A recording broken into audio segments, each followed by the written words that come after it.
Hi, my name is Tom Chapin, and welcome to Just Outdoors. This is a program to bring you the bare facts about the woods, waters, and wildlife of Itasca County. And today we're on site. We're at the Sawmill Inn in Grand Rapids at the home of the National Grouse and Woodcock Hunt, National Ruffed Grouse and Woodcock Hunt.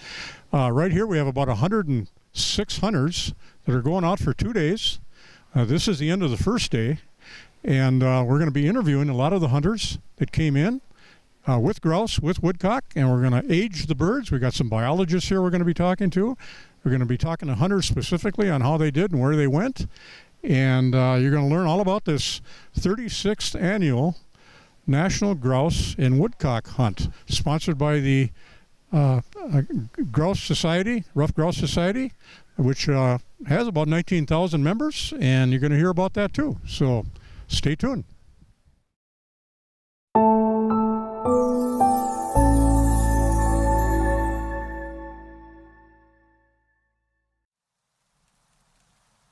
Just Outdoors is brought to you in part by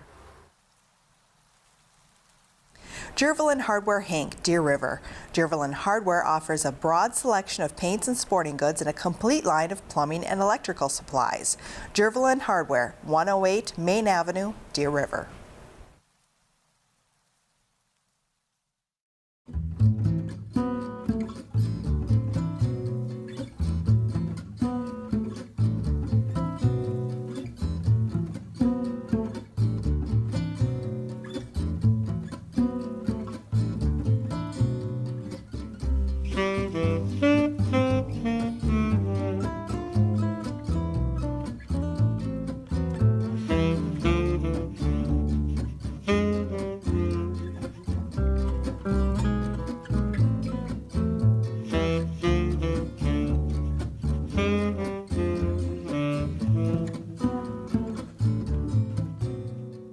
Okay, folks, we're at the bird tent, and the bird tent is an area that where the biologists meet, and they go over all the. We're going to have Miss Caulfield. Yep. Caulfield. Okay, and you are going to be discussing what you're going to be doing here, and a little about yourself to start with. Okay, sounds good.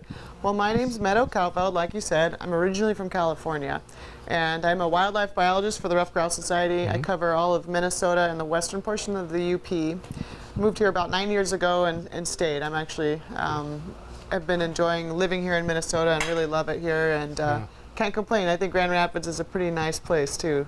I've been a regional biologist for the Ruffed Grouse Society for about 3 years now, and this is my third year in the bird tent, my second year basically running the tent. Last year, Dan Desiker was his last year. I apprenticed under him, and now from now on, the bird tent is my responsibility in big part because I live here in Grand Rapids. Yep, and so it makes it really much more convenient for me to manage the things here close to town. And so the cool thing about the bird tent is that we have this beautiful hunt that's been going on for, this will be the 36th year. And the bird tent is where we collect the demographic data as well as some color data and weight data on the birds that are taken at the hunt. And we're going to be going through that a little later. You're going to show us what you're doing with each bird here. Yep, we'll do that later, but this is an Grouse introduction. and Woodcock. Sure. Okay. All right. Okay. Sorry. Oh no, that's good. All right. Yeah.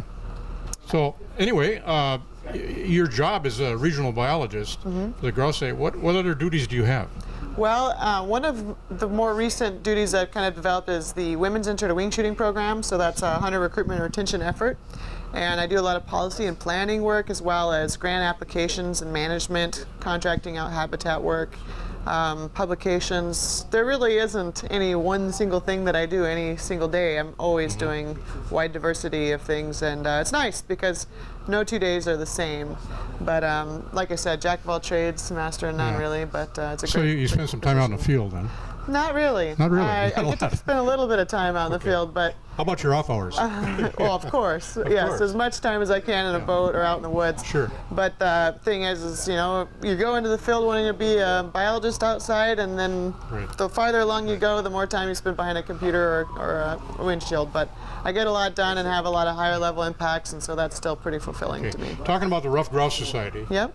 You know, how big of a society is that? I mean, well, we're right around 17 to 18,000 members at this point. Really? Yeah, and we're that's our both countries or just the United States? Just the United States. Oh. Yep. Wow. So we're relatively small for a national conservation organization, but with that we're also pretty agile, and we have a kind of a different type of member.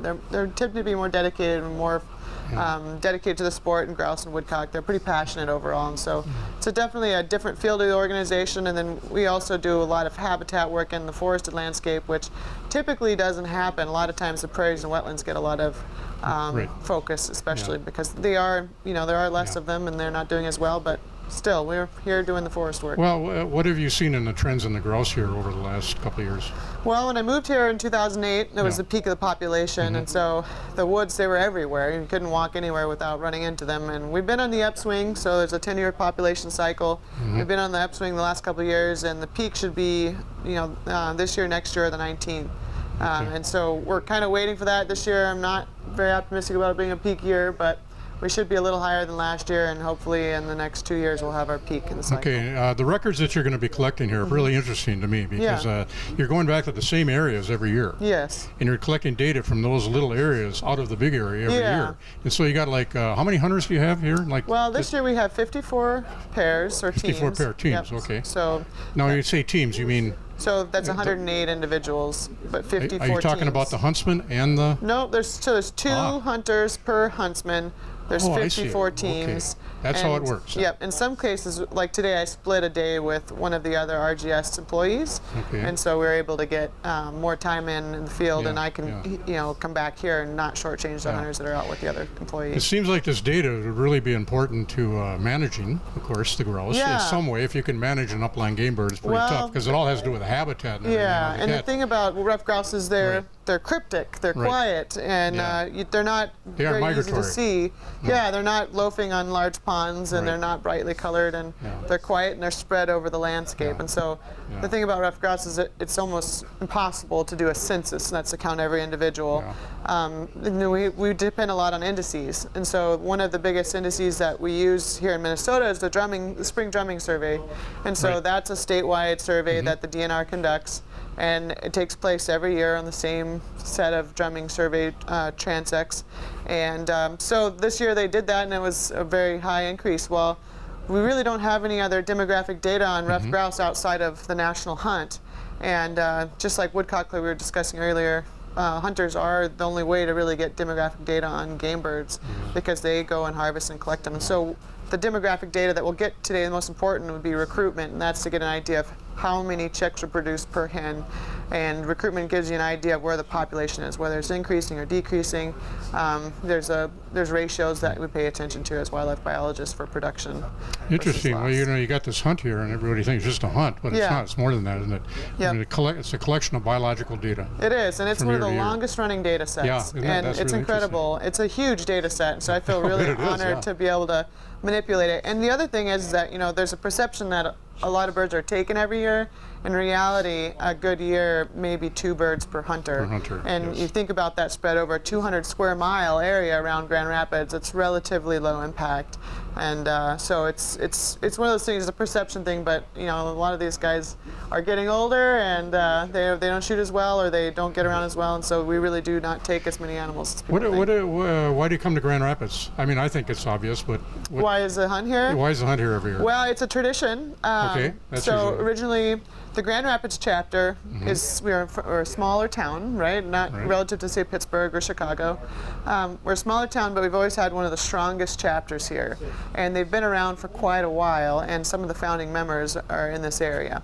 And so the fellow who's developed this national hunt, or started the national hunt 36 years ago, was from this area.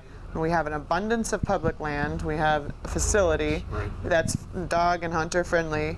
And so we have the kind of magical combination. You couldn't really hold a hunt like this many places in the nation, because we don't have the volume of public land and access. There's quite a bit of larger private ownerships that get hunted too, but we have what we need to be able to put on a group hunt like that here in Grand Rapids. Seems like a perfect area, especially with that public land all over the place, and all different kinds of public land. 2 different governments own chunks of land. It's all huntable. And industry land. And there's a fair amount of industry land that gets hunted, and that's one of the pieces of the puzzle that a lot of folks here locally take for granted is hunting that industry land. Do all the hunters have dogs? No. So No. there are different categories, and some of these folks are coming in, and I think there's 4 different groups. And Mark Fouts can explain this a little better, but some have dogs, some don't, and they all have different motivations in those 4 classes. There's 2 that are competitive to some extent.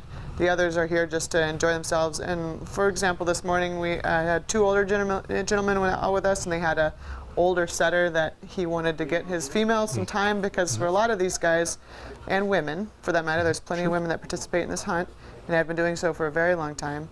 To them, the biggest part of it is getting out, enjoying Minnesota this time of year, watching their dog work, even if their dog isn't very good or old.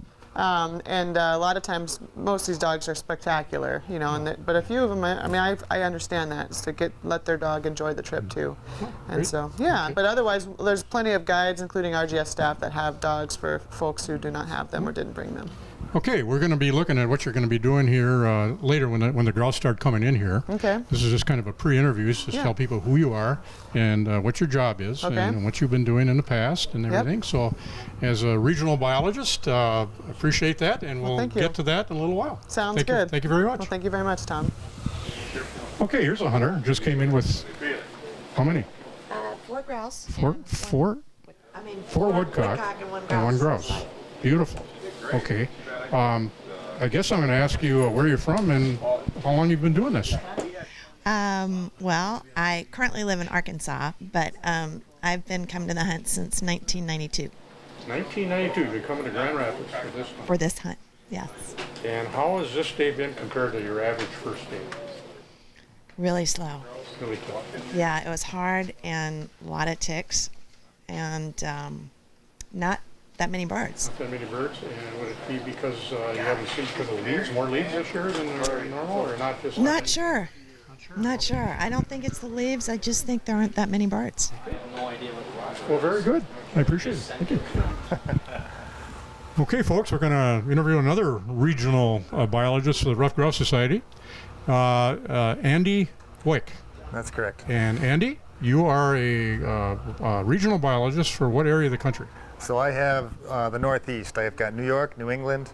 I help out with Eastern Canada, but also I've got a area in the lower Mississippi Valley. So I've got Louisiana, Texas, and probably a couple others before I know it. So you travel a lot? Quite a bit. Quite a bit. On the road a lot. Quite a bit. Okay, give us some of your duties. So we are, the regional biologists are responsible for habitat programs both on public and private land. We work with the state wildlife agencies quite a bit, the state forestry agencies, the national forests, the U.S. Fish and Wildlife Service refuges. In some areas we work with counties and town land. And so basically we help and encourage good forestry that benefits wildlife, benefits specifically ruffed grouse and woodcock. But okay, ruffed grouse and woodcock. So you don't, you cover both of those. Sure. And all other game birds, is that true? Well, not all of the game birds, but other species that use the same habitat, we certainly benefit in a big way. Yeah. Because ruffed grouse, when you do something that benefits ruffed grouse, you're going to benefit woodcock, you're going to benefit white-tailed deer, black bear, and a lot of songbirds as well. New growth. Yeah, that young growth. That's the key ingredient. You got to have it. Yeah, you bet. Well, this is interesting because you're going to be covering woodcock today. Right. And I understand that in a lot of these annual hunts here, they shoot more woodcock than they do grouse.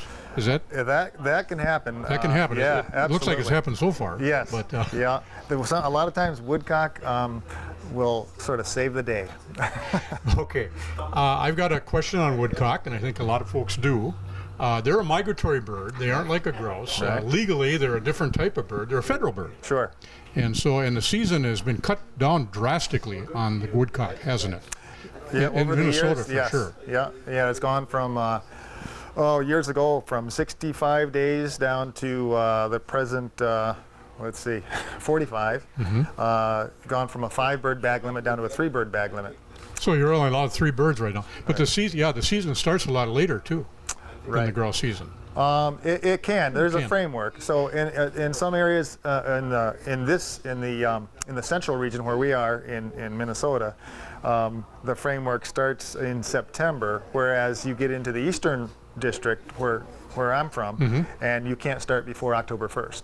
Oh, okay. Yeah. I remember here for years, all the years that I lived up here, woodcock season was the first season. It was September 1st. Yeah. And not anymore. No, it's been pushed back, right? Pushed back, yeah, like 3 weeks. Yeah, and so that really, you know, it's, for one thing, you have a limited number of days, and so if you start too early, you're in a lot of leaves. It's thick. It's hot. Right. The dogs don't have such a great time. So if you can push it back a little bit, sometimes that's actually a benefit. If you only have 45 days. Well, grouse hunting is like that too. Yeah, You start out right. too early, but Yeah. okay. I guess my question on woodcock also is, like today, how many of those birds? I know you can't do it specifically, but are migratory from up north, and how many are local birds? I really, at this point, I have no way of telling. When I pick up a bird, it doesn't tell you anything. I can't. I can tell some things about the bird, but I can't tell that. You can't tell that. Okay, when does the migration of woodcock, and there is a migration of woodcock that come Right. through this area Sure. in big numbers, when does that usually occur? Let's see. So we're about the middle of the month right now, middle of October. Yeah. It depends to some extent on the weather farther north. When you get, and the weather here, as far as our local birds departing, you get cold fronts, you get a cold snap coming through, and the birds will many of them will start to head south. And so that's true for the birds to the north of us. They get some cold weather up there, and that may push them, get them thinking about taking wing and perhaps landing in the areas around here. And typically, some years it could be about October 10th or so. You get them coming in. Sometimes a little bit later. Sometimes I think 2 or 3 years ago we had a big flight of woodcock come in during the hunt. And as far as from what I know, they lingered for a couple of weeks after the hunt as well. So unpredictable. That's a right. lot, almost weather on everything. Right, and not all, and actually, fortunately, not all woodcock use the same strategy. Because if they did, they'd all be caught in the same bad weather event somewhere. Yeah, and then, okay. Well, it's interesting because the woodcock is a special bird. As far as I'm concerned, it's for hunting. There are a lot of folks that just concentrate on woodcock. Yeah. I have a relative that does, and that's all he thinks about, and hunts in the fall. Yeah. Interesting bird, hard to hit. Sometimes They can be tricky, they can be tricky. But it is another bird a lot of people don't think about here. Even though they live here, they think ruffed grouse, but there's a woodcock out there too. So. Yeah, wild bird, gotta love it. Yeah. Do you eat them? Oh, they're fantastic. To me, they're fantastic. Okay. Some people love them, some people don't like them at all. Yeah. Okay. Well, there you go. Yeah. Okay. And what we're going to do is later on, we're going to watch you take some of these birds that are coming in. All right. And you're going to do what with them? Age them? Yeah, What are the I'm things going you're to do? determine the age and sex of the birds, and I can do that a couple of different indicators. Okay, you'll tell us about that. Sure. Okay, age and sex, and what else? Well, weigh the birds, look at their feather replacement to see if there's some sort of nutritional stress on some of the birds or not. And you can tell that. Yep.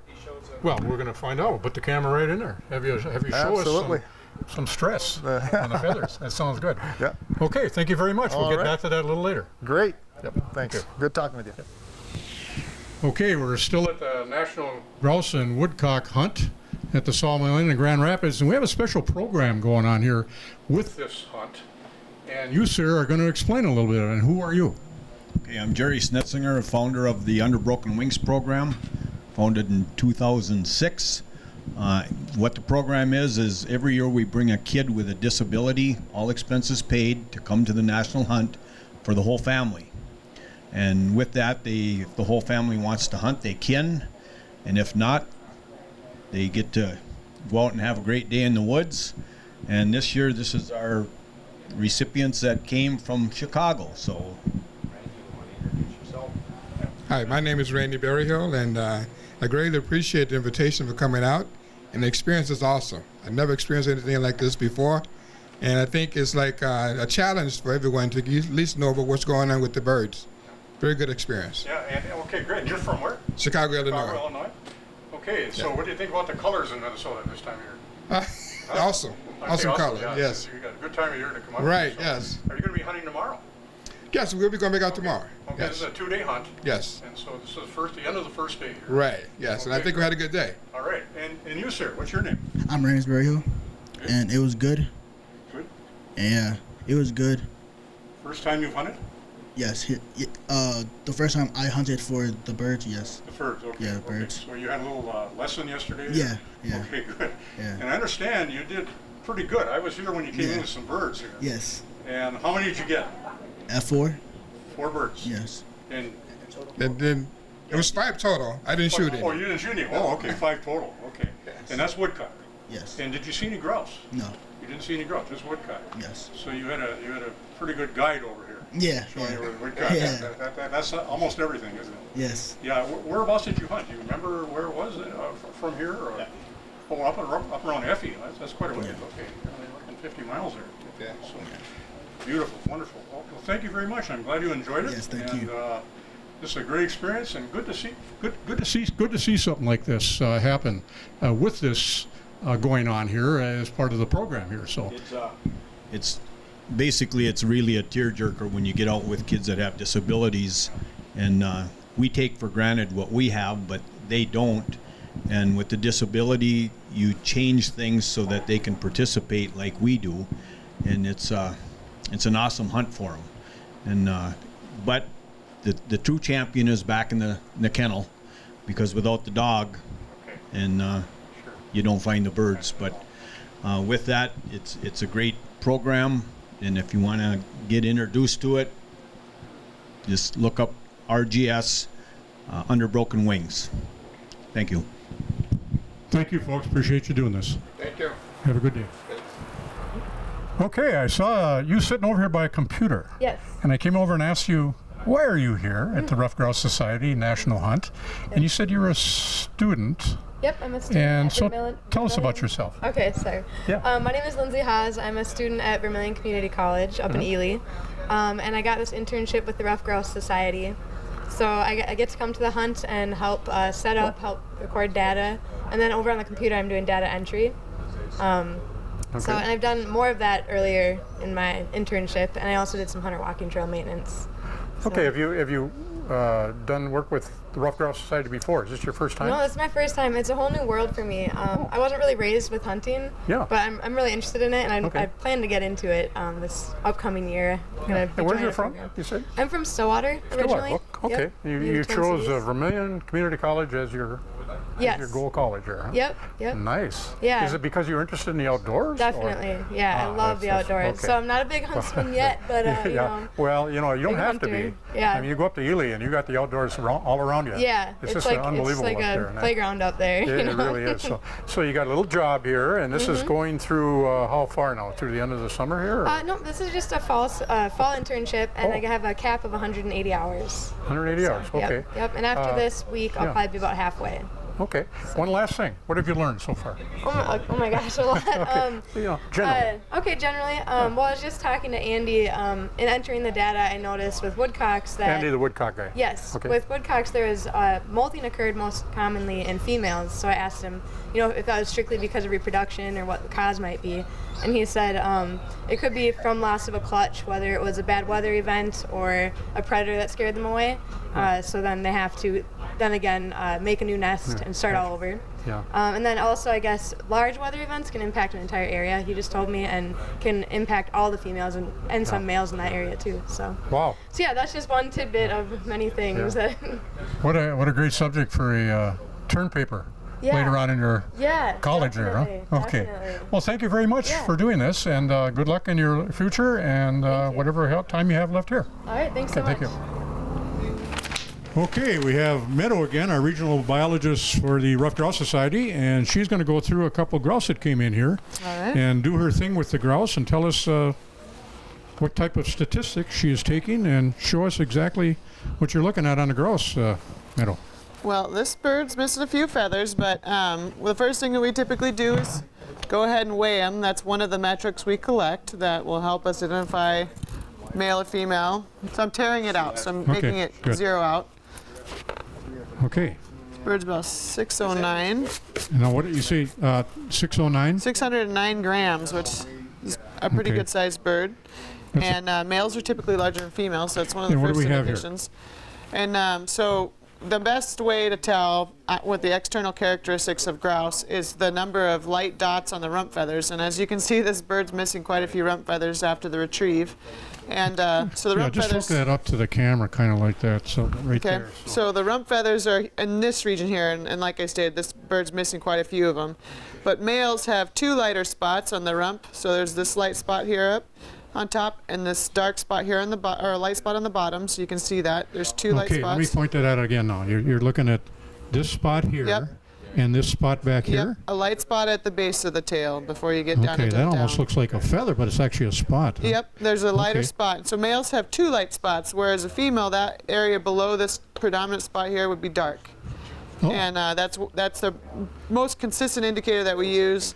There's a few other methods, and if you're totally unsure, you'll always open the bird up and look for the reproductive tracks. Okay, what about the tails? Though? Well, Don't people say yeah, they I look mean- at the tails and they can tell, but Yeah, there's the length of the tail does help, and but it typically, you know, the length of the tail is going to be longer in males and shorter in females, but it's not always 100%. And the quickest way in the field to check is by looking at those okay. spots. But don't some grouse have a lack of color on some of these feathers? Yeah, well, that doesn't has matter. nothing to do with Nope, male or there's female, huh? Males do have, they call that broken subterminal band, and some males do have. I think I've been given the wrong information all these years Yeah, by well, that's an the older- semi-professionals out in the field. Yeah, you know, that's hunters. an older, Okay. kind of an older method. There's a lot of Right. methods, but the most reliable that we use at this point is Those feathers rump right there, if you spots. can Yep. remember that. Yep. 2 And on male, 1 on female. Yep. Okay.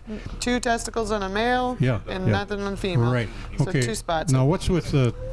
Are these normally that? So this is the ruff of the ruffed grouse, Yes. and this is a male, and he would expand these to make a kind of a umbrella around his Sure. neck. Bonassa umbellus being umbrella in the scientific name. That would be why they have that name. Ruffed. Yeah. Yep, okay. ruffed, and it's like an Okay. umbrella that goes Okay. around. That's the ruff of the Okay. ruffed Tell grouse. us what else your Okay, so- statistics you're taking here. We've got a male, so we know Yes. that. And One then, male. Yep, and then we got to look at the wings for maturity. Look at both sides.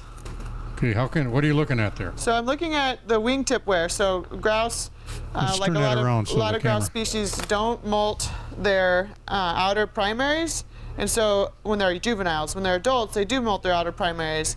And so we look at the wear on the wingtips. If they're knife-shaped or sharp like this one with a little bit of tattering on the edges, it's typically a juvenile. This is a juvenile. If it was adult, this would be more rounded, or this may even be an erupting feather. And we can look at some others. Well, here. we'll look at some others to Yeah, tell the difference yeah, there. it's a little bit later. Okay.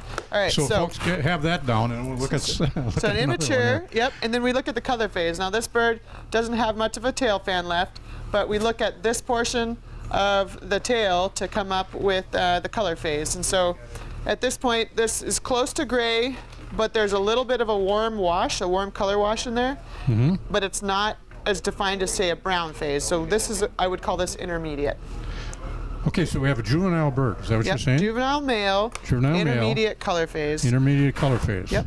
And Okay. so are there certain color phases that are more predominant than other color phases? Well, there's a lot of theory about color phases, but typically the farther north you go, the more gray phase. The farther south you go, or west, the more red phases. More red phase. Yeah. Okay, and there's probably a Typically. reason for that, and who knows? Yeah, So- well, there's theories, and Okay, that's about you snow get cover anything things. by looking at the feet? Nope, not necessarily. not I can talk to you about feet all day long, though. Okay. Okay. The pectinations are really unique on ruffed grouse. They have these extra projections that they grow. These ones are just growing in for winter, and these get much longer on the edges and increases the surface area of the bird's foot. And some theorize that it's to increase surface area for walking on snow, others for gripping branches while they're budding in the winter. But that's really a unique thing. This bird, a lot of the adult birds really have gnarly feet with big pectinations. He's growing his right now. So that bird was hatched this year. Yeah, this is a hatcher bird. One more question. You get more juvenile birds than you do one-year-old birds? On an increasing population, yes. Increasing population, Yep. you get more juveniles. Yep, and typically that's, they're Yeah. reproducing at a higher rate than what's dying off. Yeah. And so when you have a lot of young per adult females, that's when you have an increasing population. And there's ratios on that. Okay, so that'll tell you something then. Yeah, sorry about on that. Okay, so it's hard for a grouse to make it a year and a half, isn't it? It is. It's there's a lot of things going against them there in that predators first year. and everything. Yes, So, everything loves to eat grouse. yeah. Okay. Yes. All right. So, Well, here's well, a we all female. do. Yeah. Oh, I Okay. just wanted to point out this is Yeah. a female. So I got folks Okay, we waiting got here. one more here. Yep. Okay. And I'm pretty sure there's some lighter spots. We can double check some of the other metrics. But you can see these are the rump feathers. Again, we're missing a bunch of the rump feathers. But see how there's a light spot up here? let's just hold that up here. So Here, that- we can even hold them side by side. Okay, that's what we want to do. I'll hold these up, Okay. I think. So look at these rump feathers here. There we go. Oh, Right where did they there. go? Yeah, there's no white So you can mark see there's a behind this yep. arrow or heart-shaped section right Yep. here. So there's not a second white spot. This one has this light or white Can you colored get spot. in on that at all? Yep. You got that, huh? And so that's this This is again, female. 2 for male, 1 Okay. for female. Yeah. And the only way that, and then it's maybe inappropriate from some audiences, but testicles. Males have 2 and Sure. females have none, and so there's Okay. That's 2 how you or tell. 1. Okay, Yep. I mean, you remember. Okay, now Remember. this looks like I'm looking at a brown face here, right? Nope. No. A lot of people mistake that. Okay. The brown phase is not nearly as common as you might think. This is actually what we call a red phase. Ah. And again, what we're looking at is this section of the feather. This is called the subterminal band. This is the terminal band.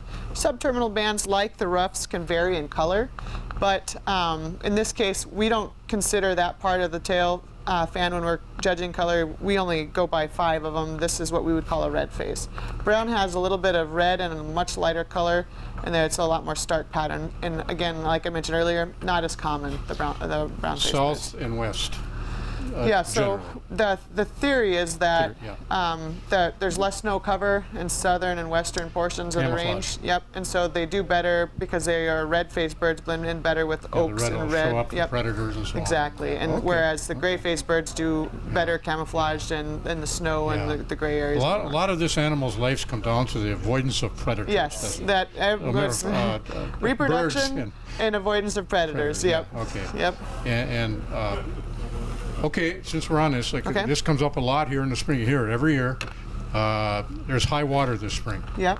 Does that affect the chicks? If there's, it does and it doesn't. So if you're talking about the breeding portion, when they have nests in the ground, they can become flooded if the water levels fluctuate. Wet, cold weather is typically not good for young galliforms or any young birds for that matter. Young galliforms, which are the chicken-like birds, are precocial, so they're running around and they're able to take care of themselves, but a lot of times they can't thermoregulate very effectively. So if they do get wet, they don't have much for fat reserves. Their chick down isn't very good when it gets wet, and so they tend to have a higher mortality when they're running through wet grass and things like that. Okay, I'm reading it's more of the temperature and the humidity rather than the water on the ground. Yeah, it's not necessarily the water on the ground, it's the chilling of their Chilling bodies. the body. Okay, Yep. great. Yep. Good information. All right. Okay, we'll might be back to you here. Okay. So thank you. Sounds good. Okay, we have Andy White here again, and we're going to go through the aging, sexing, and general condition of woodcock coming in here All right. to the National Grouse and Woodcock Hunt in Grand Rapids, Minnesota. First day, end of first day. That looks like a little bird to me. It is a small bird. Okay, so tell us what you're doing. Why do you think it's a small bird? It could be a male. You're Am I right on that? You nailed that. Okay, and it could be it's a juvenile. I don't know. Well, this one happens to be a juvenile, but the size of it doesn't Have make nothing any to do with difference. it. But, Okay. But you're right about it's a male. It's a smaller bird, and it's just the opposite of the situation with grouse. Grouse, the males are larger than the females. With woodcock, the females are larger than the males. And okay? why would that be? Oh, For the general condition of the birds and the future of the birds, why would the genetics it's probably be that way? because it's a relatively small bird, and to begin with, but a female it helps to be larger for producing eggs. Okay. Sure. It's always comes down to reproduction, doesn't it, in a way? You know, and so that's probably really the thing with woodcock, with the males being smaller. So. Okay, so we got a juvenile. That's a male here. Juvenile male, and we've got. Oh, this is perfect. We got an adult female right here. This is an adult female. Adult female. So wow. You can probably see the difference in size just by looking at them. Now, so all the dimensions basically are different. The length of the bill is shorter in the male than the female. And that's for, they say, I heard that's for like digging worms and things like that, or getting food or acquiring food, a longer beak. I don't know. Well, they probe, you know, within, further, yeah. they probe within, you know, an inch or two of the surface. So, okay. So that dimension, males have a shorter bill, and even if you took a $1 bill or a $5 bill, I'll use a $5 bill since I already did this before and it's already got the blood stain on it. Okay, what are we showing here now? So with the female, if you insert it like this. Yes. Oh, look at that. Her bill goes to, you know, can you get approximately that? To the end of the width of the bill, of the $5 bill. Not approximately. I mean, it's right there. Yeah. Some will go a little bit longer, some a hair bit shorter. That be because of the age? No. Just individuals are, you know, it's tall people, short people, you know. Okay. Individuals are different. And what do we got here now? And so here's a male. Comes sure. nowhere near, right? No. Okay. So that's a kind of a neat trick you can do. Anybody can do. You know, usually, it was a great day. I had a 5. Usually it's a 1, but. Yeah. Well, that's where the money is, you know. Yeah. Okay. So that's the male versus female. I mean the wings. Okay. That's not all, right? The wings. No. Let's look at the wings. What are we looking at here on the wings now? So this one only has. We're looking at these last 3 primary feathers, but actually one of the last 3 has been shot off, so we only have 2. We're looking at the width, the relative width of those. The width of these. Of these last 3. And see how much wider the females are? Well, sure. So that's something with a little, you know, a little training, you can get a good handle on that. So female are wider than the male. Okay. Okay.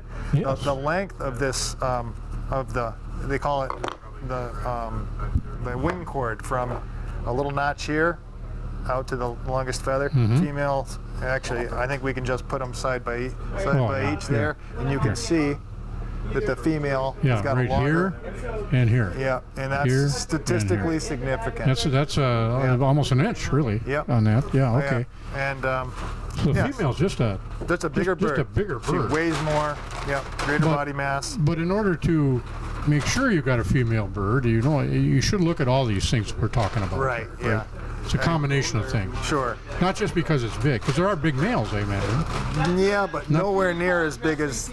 Yeah. Really? Yeah. You'll never find a male this big. Is that right? Yeah. You're pretty much right. Yeah. Pretty much. Yeah. That would be. Oh. Yeah. I've never seen it. Okay. Okay. Yeah. Good. Yeah. And so, all right. Now to look at the age of the bird. Now we already mentioned this is a juvenile bird here, and I've got. This actually shows it pretty nice here. When we're looking at the age of the bird, we're looking at these feathers in here, okay? Right here. Yeah. So actually these ones back, see that where the red little thing is? Back in there. Okay. All right? Those are called the secondary, these are the primary wing feathers. Yes. These are the secondary wing feathers back here. And what we look at is the shape of the feather, and you'll notice the juvenile, the young bird, it's got more of a kind of a pointy arrow-shaped feather. The midline, that hard midline, is called the rachis, and on either side. You have to flip that kind of like this toward the camera. Yeah, yeah. Okay. Here, let me stand up to do that. That'll be easier. And as long as I'm not shading it too much. Okay. So let's isolate a feather here. And so that hard midline of the feather, notice on the adult feather, it's much wider on one side than it is on the other. Yes, okay. A lot wider. Yes. Yeah, okay. On a juvenile, it's almost the same on either side. And it's much more kind of yeah, you can pointed. see it here. Yeah, yes. and more pointed. This is more of a... yeah, and notice also, this feather here, I'm going to show you a juvenile really quick, But this feather, actually, let me show you it super quick. Yeah. I do need you to get a pocket knife at the city council and my pickup. See the difference? Sure. Yeah. Sure. And now notice how the juvenile and my right hand, your left, has got that kind of gold buffy tip around the outer edge. Right here? Yes. Whereas the adult, it's much more faded and less distinct, right? So that's another indicator. Very so obvious, so that's pretty obvious on the juvenile versus adult. Okay. Yes. So that works. And that's really it for the juvenile versus adult. Okay. We look at that. Okay. So. All right. Yeah. So now you weigh the birds, right? Yep. We'll weigh them here to the nearest gram, and we'll see what these ones weigh. I would like to see the difference in the two on the weights. There's a 213 grams on the female, and the male 149. Wow. Yeah. So that's quite a difference. Huge difference. Yes. Yeah. Yeah. Okay. Substantial, right? Okay. Wow. Interesting. Male, There you have female. it. Okay. And you know, and a lot of times when you're hunting, the woodcock flies up and looks big, likely a female. Okay. Yeah, and you can tell that on the wing a lot of times. So. Okay. Good. Yeah. Right. Well, is there anything else? I think we covered it. So that took me, college and everything. Yeah, So and you guys got it all in like 3 minutes. Oh, yeah, so. and we'll retain it too, I'm sure. Yeah. Especially if you watch ICTV over and over again. And you know what though? On the Ruffed Grouse Society website, in the Upland store, I think it's called, we have a woodcock in the hand booklet, and we have actually another one, the grouse in the hand booklet, and it has all the techniques that Meadow explained and that I explained. It's a great little resource. So check out the website, ruffedgrousesociety.org. Very good. Good stuff. Well, thank you, Mr. White. You bet. Appreciate it. It's been a pleasure. Good luck the next day. All right, thank you. Very good. Okay, we're here out at another tent at the National Grouse Hunt in Grand Rapids at the end of the first day. And who do we have here, and what's your job, and what are you in charge of here?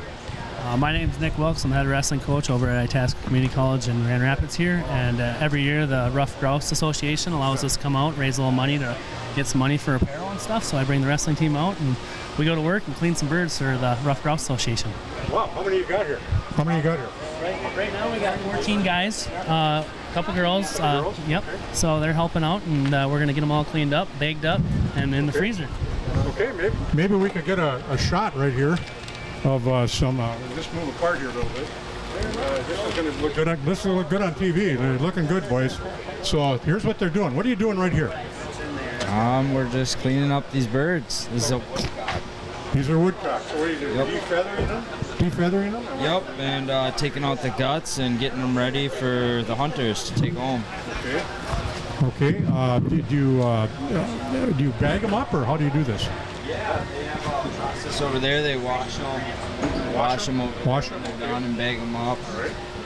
We got the old assembly line going. Yeah. Okay. Got an assembly line. You're on the first part of the assembly line, huh? Yep. You're gut people. All right. So you're earning money for what?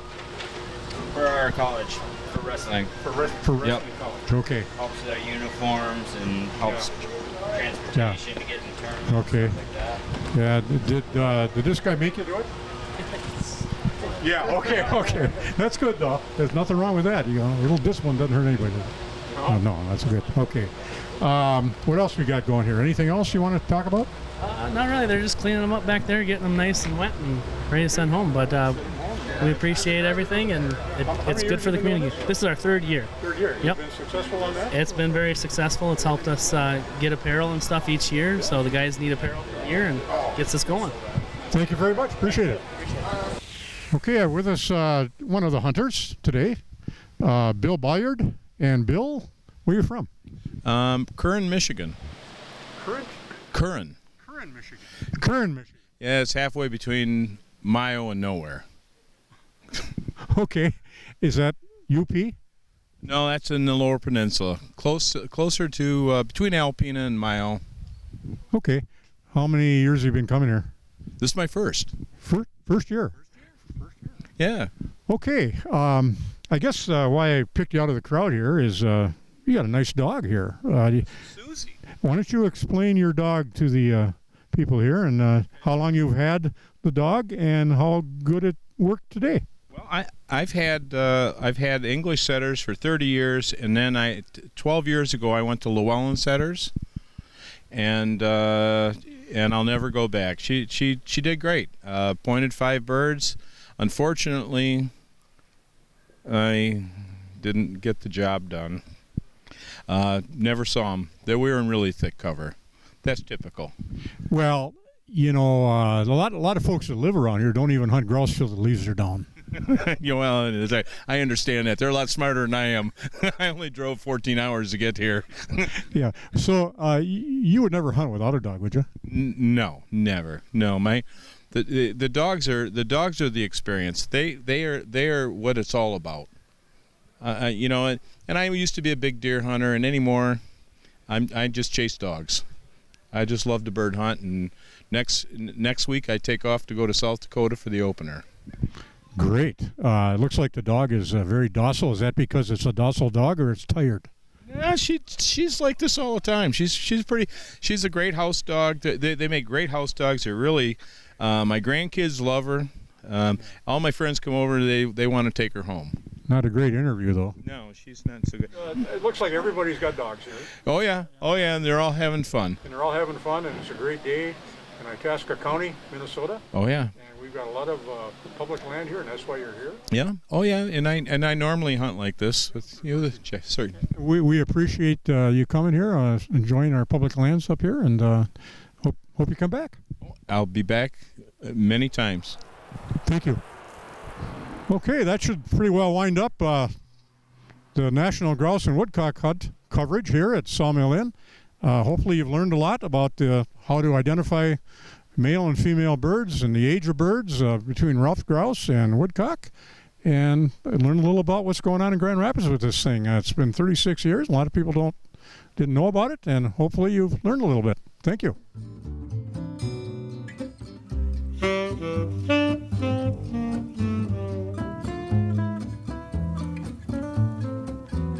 Mm-hmm.